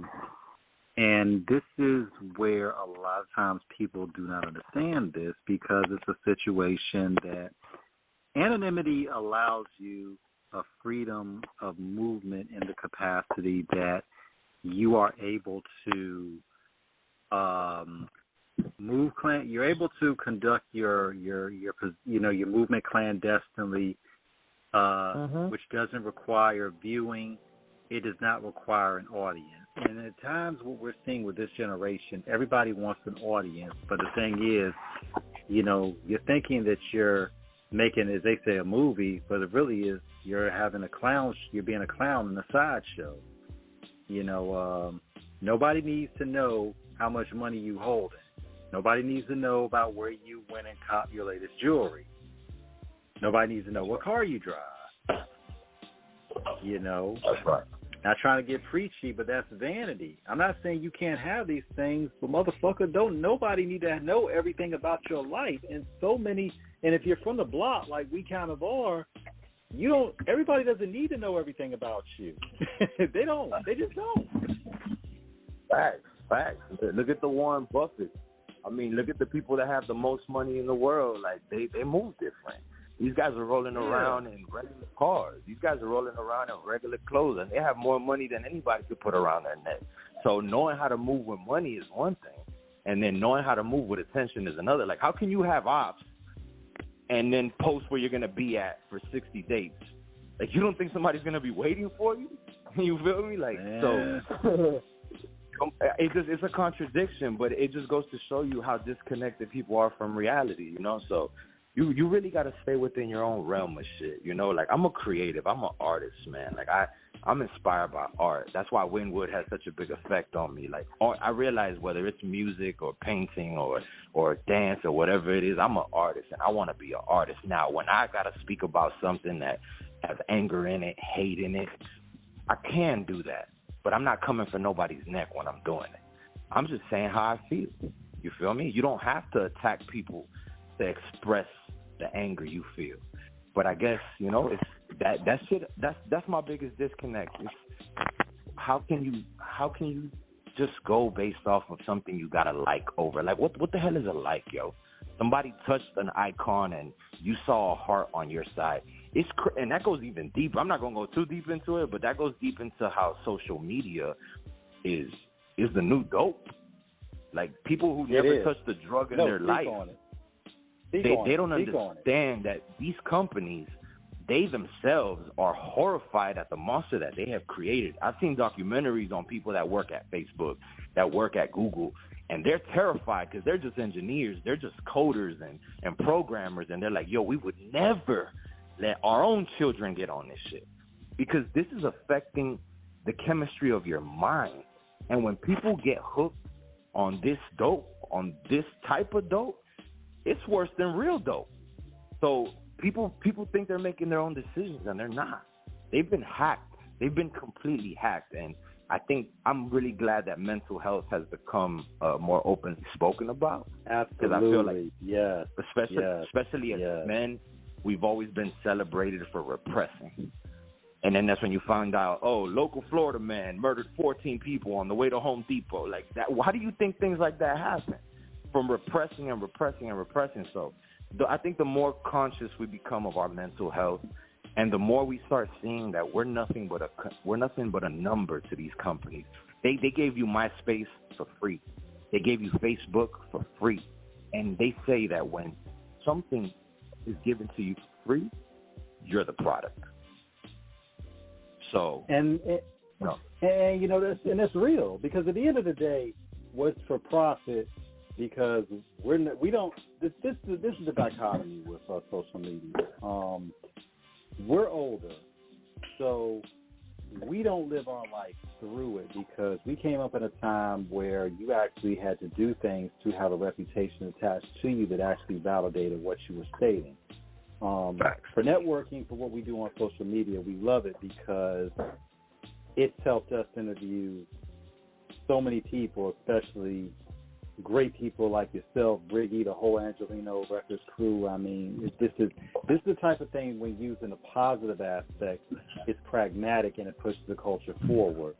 But it does become problematic, like you said, Blaze, when it becomes a situation when people literally, they will do the most stupid ass shit.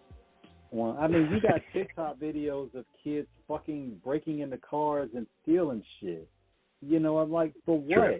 You know, I mean, we had out in Virginia, where I'm at, about almost a month ago, we had a young boy fucking killed himself on IG Live playing with a gun, trying to do one of those acting, like E40 said, practice looking hard. You know what I'm saying? And he's, and I'm a devout gun supporter. I'm a, shout out to the second. But even my thing is, I'm all about responsible gun ownership. And I'm like, dude, this boy was like 16, 17 years old, no trigger discipline, and he's got a live gun, playing with it. And he slipped and pulled the trigger. It's like, but we see the situations of the imagery.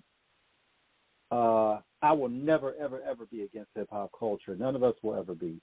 But I do get concerned with the amount with certain hip-hop that's put out there, because one thing it's doing to the kids' mental state is they're thinking that, drill and all the pills and all this negative hip-hop, that's the only thing out there. And it isn't.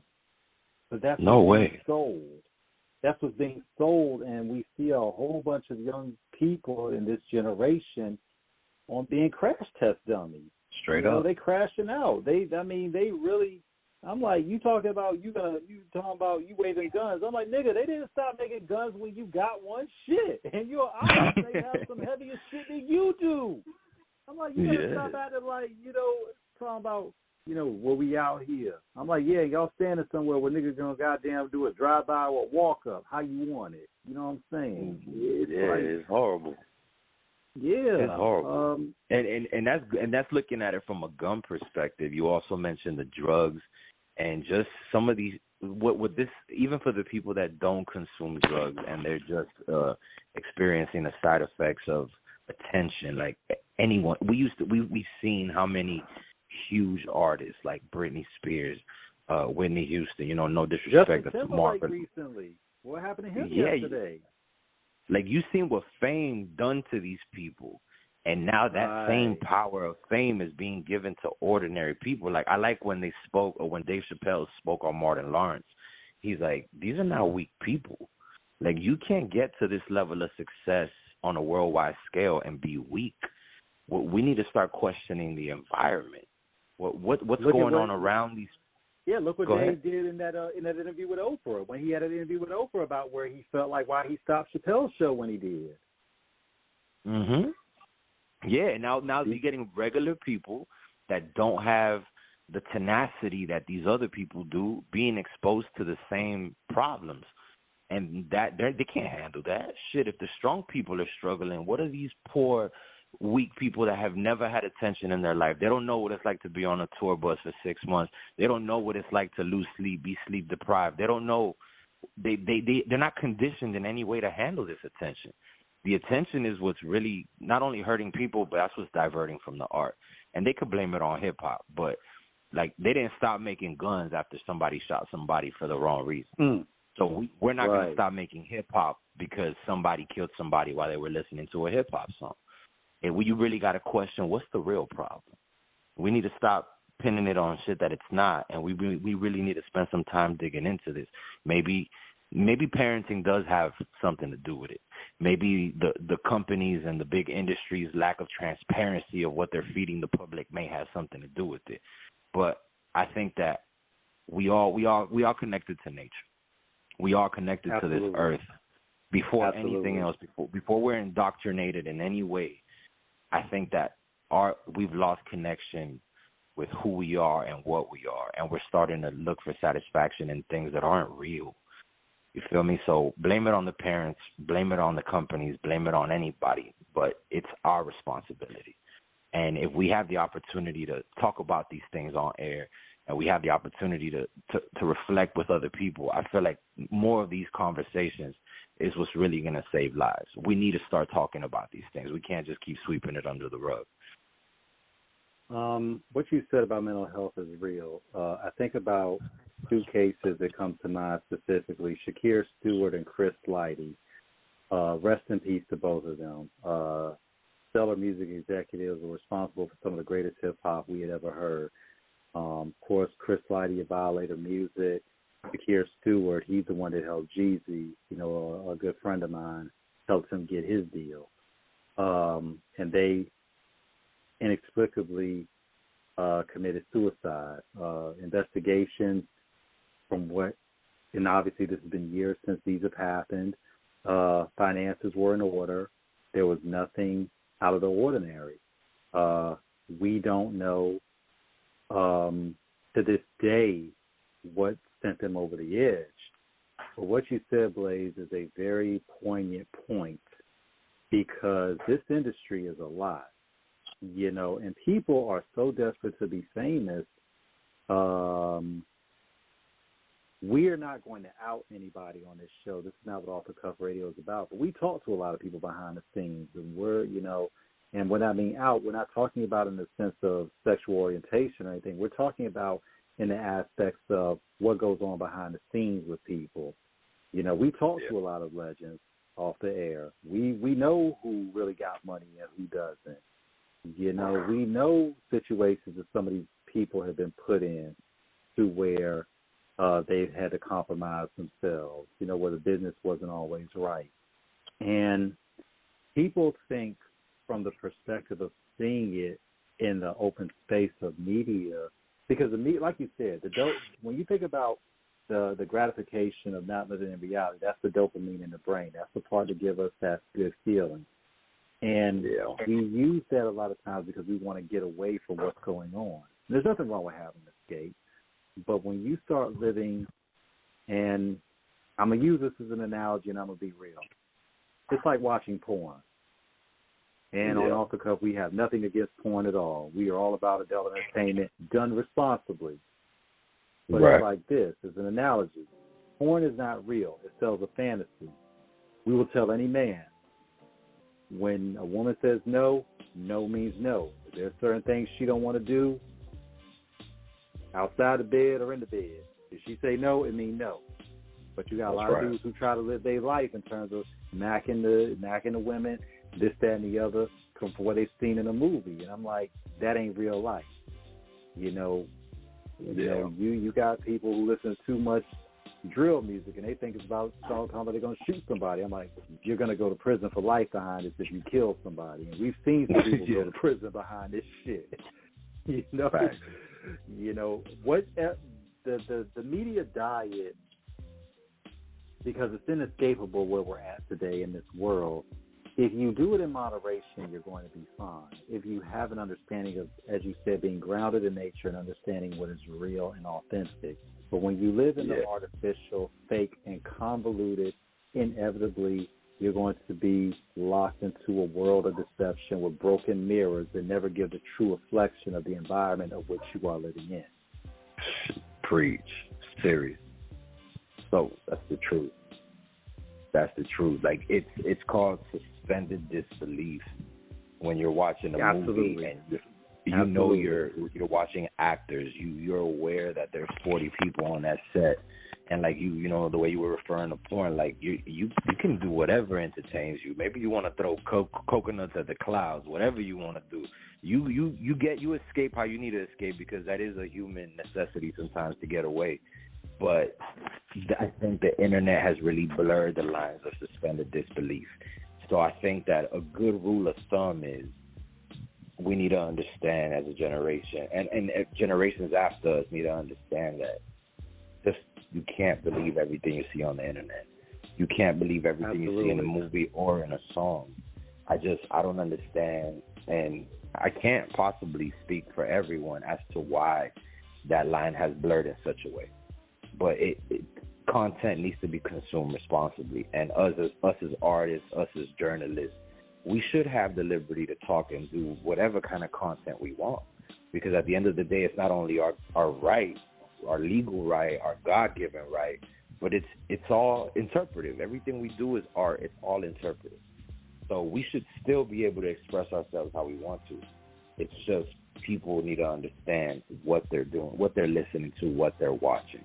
And these conversations haven't been had. They showed you A and Z and they didn't show you every letter in between. So is it their responsibility to tell you, or is it our responsibility to be more conscious consumers? You know, back to the dollar cash your vote. For those of us who do understand, we need to understand that the decisions we're making and the things we're exposing our peers to, not just family, but our peers, affects them. So those of us that do understand, we can't be selfish enough to think, oh, we understand, fuck who else don't get it. Nah, like there needs to be a little bit of charity within you to be like, nah, you know, like I don't lose anything by giving someone a wise opinion or educating them on something I did wrong. I mean, I experienced that as a father. I talk to my kids sometimes where I feel like maybe I'm too raw with them based on their age, but shit, the internet is even rawer. They're being exposed to shit that parents are shy to talk about. How can you be shy to talk about things when you know that people are being exposed to it regardless? So I don't want to blame it on nobody, but I definitely think that individuals like us are doing our part, and hopefully this inspires people to also, you know, speak out on these things, and hopefully these voices resonate. And if we can save a life, that's a lot, because these lives are priceless. You know what I mean? Yeah, and for the generation that is coming up, one thing about it is we've been there at certain levels. You know, we came up when crack first hit. We came up when, you know, certain places were a little bit more active than others.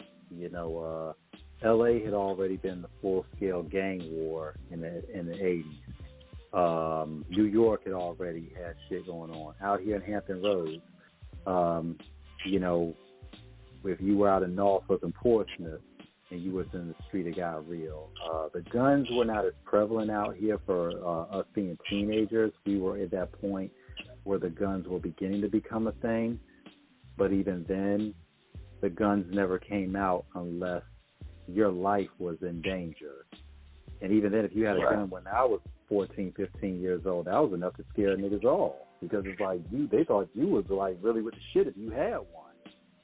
You know, but what's scary now is that we have young people that are so reactionary from what they've seen in, you know, music and television, and their first instinct is to go to the gun if there's a conflict. You know, we see 15, 16-year-olds getting life sentences in prison, you know, haven't even... And you know the human brain don't fully develop until you're 25. And you got these kids who are just getting out there making rash decisions that are life-altering and changing. And they get so caught up in a sense of perceived disrespect for emulating something that they don't understand the full consequences of those actions until they've done something they can't come back from. Facts. Absolutely. And you know, but it's problematic because we're seeing this, because it starts when you're young and it influences you. You know, I love, you know, like I said, I don't do sausage factories, I fillet fish. You know, but even then, how many more chicks am I gonna see shake their ass online? I'm like, boo, don't you got anything else to show? After a while. Yeah, you know what I'm saying? Yeah, that's nothing you don't want to bring that. Yeah, go ahead. I'm like, I was just saying, and I can appreciate a woman who got the awesome assets, but even then it's like, who are you really trying to get attention from? And then you talk about how you're being over-sexualized. I'm like, boo, you're putting certain things out there, and after a while, it's deliberate. You know, you can't complain about attention you get, and you're putting stuff out there creating that energy. You know, and then you complain about the results from it. You know, but then again, it's like, don't you want to show that everybody out there that you got more outside of twerking and all this other stuff? Don't you want to show there's more substance to you? Right. Yeah. And if there's not, you be proud of it and everything that comes with it. Just like if you really thugged out like you say you are, well, shit. You know, I mean, I'm big into like ancient times. Like I love Roman culture and I love the Viking culture. Like them niggas look forward to death.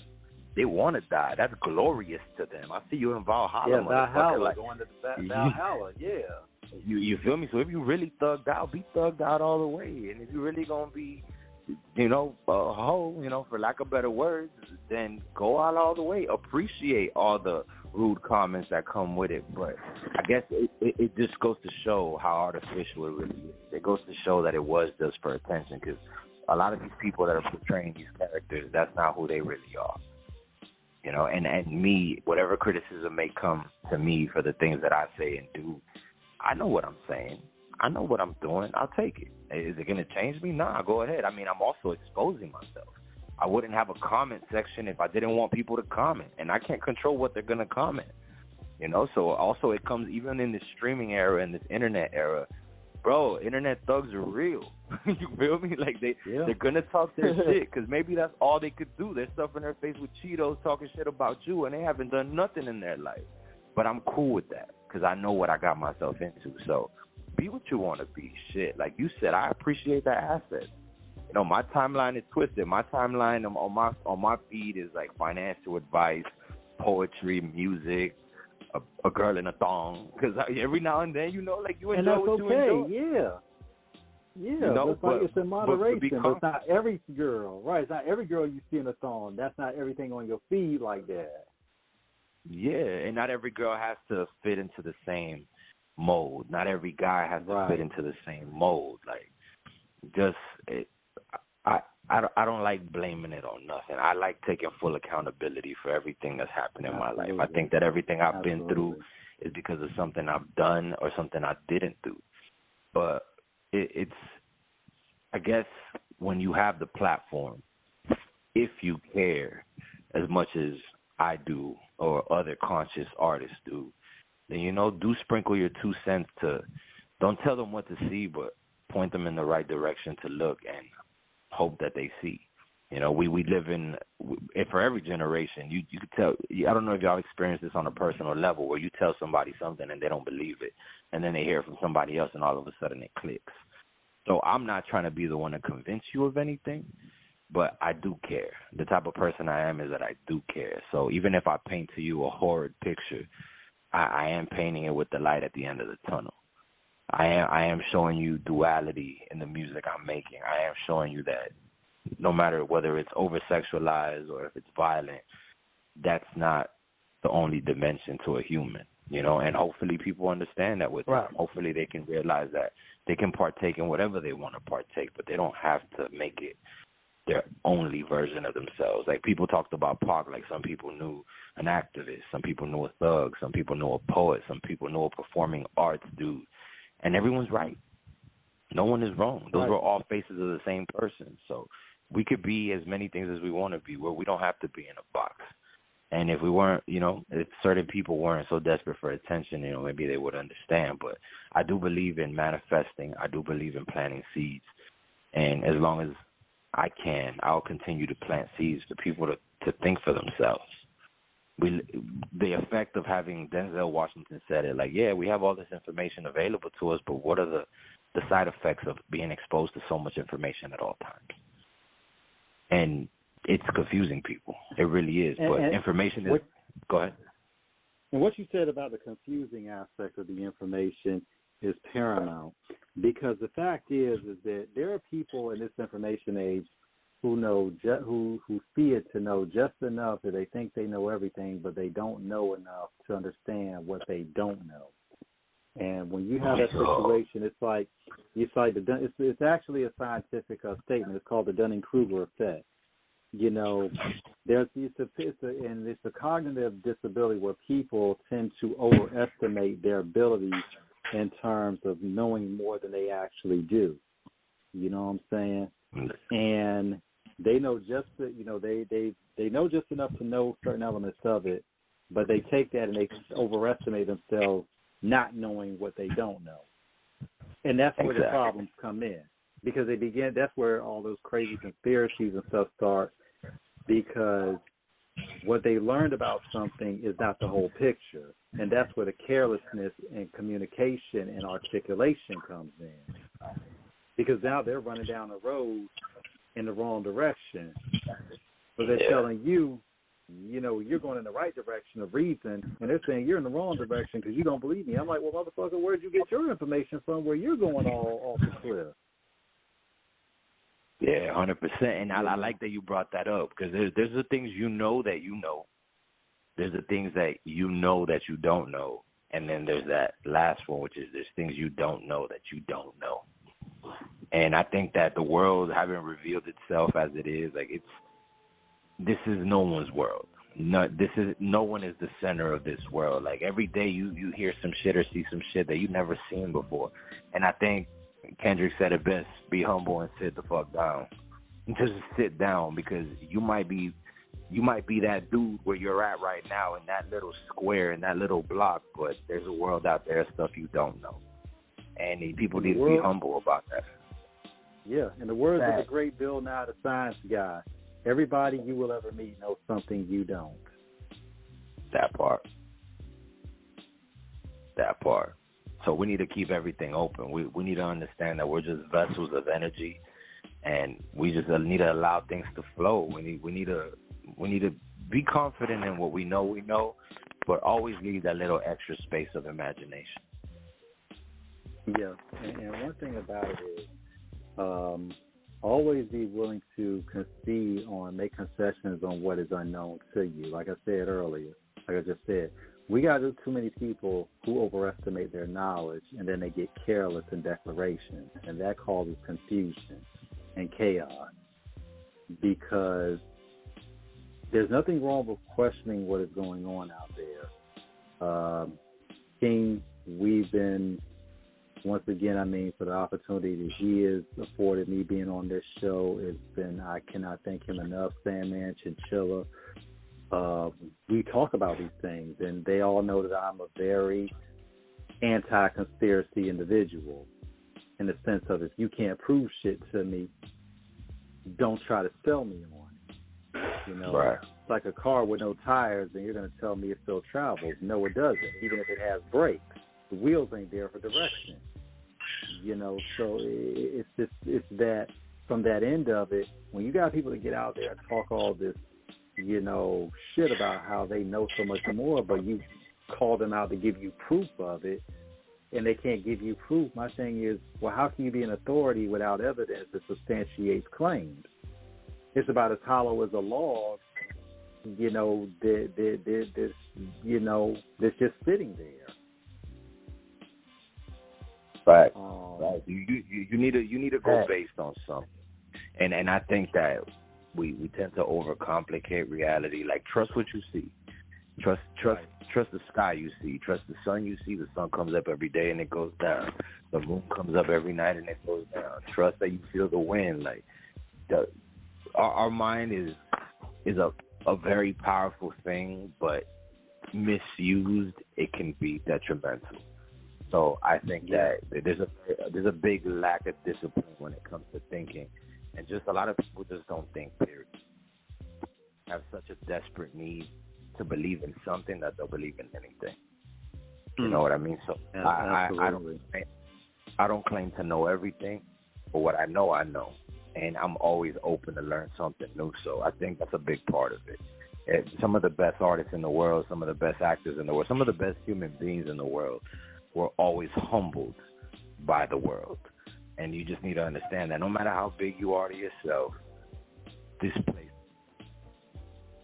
you feel me? So live your life to the best of your abilities. Do whatever you can that makes you happy and brings happiness to those around you, but never close the door, because life always has room to surprise you. Absolutely. Yeah, that's that. We're almost ready to close up on this. This was a fast 2 hours for real. Yeah, man. Yo, we could do this for days. Look, we'd love to have you back on. Look, we're about to close shop. This has been absolutely ecstatic in terms of the expressions, the academia, the dialogue, and discourse exchange. Of course, shout out Angeleno Records. Shout out to Riggy. Shout out to everybody, man. El Diablo, everyone, man. This is, we got to do this again. Blaze, thank you so much for joining us. Is there anybody you want to shout out before we close shop for the night? Well, first off, thank you for having me. It's been a great conversation. This has been lovely. This is the kind of things that I like to do. These are the kind of interviews that I've always got time for. So whenever y'all want to have me back, I'll make time for this because this is lovely. And absolutely, you know, shout out to Ricky Mars, shout out to El Diablo Beat, shout out to Angeleno Records, Sonny Darko, Debbie, Donnie, the whole squad. My dog Wolf that just came on the camp. Shout out to everybody, and not just to us, but anyone who has a vision and believes in themselves. Keep going, keep pushing. This ain't no cliche advice. This is really like all you need is a handful of people who support you and believe in what you believe in. Just like Off the Cuff Radio, like there's nothing we can't do. And for everything you take, just make sure you leave a little something behind for somebody else. We're gonna keep building on this. This is more than just music. Hopefully this is more than just journalism. We need to have an impact. And sometimes you can't change the world, but you change yourself and you impact those people around you, that's enough. So I appreciate the fact that y'all took the time to listen. We really could be here all day. Like, I think I might have to go see y'all boys in person. You feel me? But thank you so much. And and I really hope y'all enjoy the music. I'm going to keep putting out good music. The whole squad is. And to anyone out there putting out good art, I'm a supporter. So it's nothing but love. Absolutely. Thank you so much. These conversations are essential. They're necessary. And most importantly, they are beneficial. Blaze, thank you again. God bless. Much love. Keep doing what you're doing. Keep striving. Keep perfecting. Keep excelling. And most importantly, stay motivated and moving forward. Thank you again so much. Absolutely, my brother. I hope y'all fellas have a great night. It's been a pleasure. Absolutely. All right. So, yeah, check us out tomorrow night. Same Off the Cuff time, same Off the Cuff channel. Yep. We're out. Peace. Five Below means hot stuff, cool prices. Get the trends in your feed for way less. Candy, beauty, tech, room decor, and more. Plus extreme value finds in our 5 Beyond shop. Yep, you could say we're kind of a big deal. Shop in stores and fivebelow.com. Life moves fast, and accidents happen. Duke offers same-day and next-day appointments at locations near you. We can get you back on your feet faster, so you can get back to the things you love. Make your appointment at dukehealth.org today.